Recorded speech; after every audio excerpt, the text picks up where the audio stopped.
guys, ang daming pagpipilian dito. So, hello guys, pumunta ako ulit dito sa Karas Market sa Jilib. So, kung makikita nyo, ang Karas Market ay lahat sila mayroong mga equipments, mga gamit para sa kusina. So, kung nakikita nyo, meron silang mga ano ng tubig, yan, may ano sila, may mga rack sila para sa kung anong gusto mong mailagay. So, dito sa Karas, marami kang makikita mga gamit na pwedeng gamitin sa bahay. So, may mga ano sila, may mga ano ng tea, chai, ganon.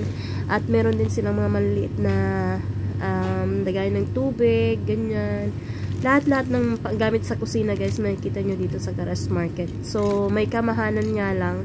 At, depende na lang sa kung anong items ang gusto nyo bilhin. At worth it naman kasi ang gaganda ng quality niya. So, Karas Market guys, dito sa Jilib. At eto yung may mga ano ng tea. Yan, may 14 sets, ganyan. At ayan, kung makikita nyo, mga gamit talaga to sa kusina. Mostly gamit sa kusina. At doon naman sa another side is mga damitan. So, hindi ko na video doon. Yan, 14 pieces. 19 pieces, parang nasa 11.5 KD. So, yan, ang gaganda guys ng mga pang tea, yan, mga gamit sa tea, teacup, yan. So, lahat nandito.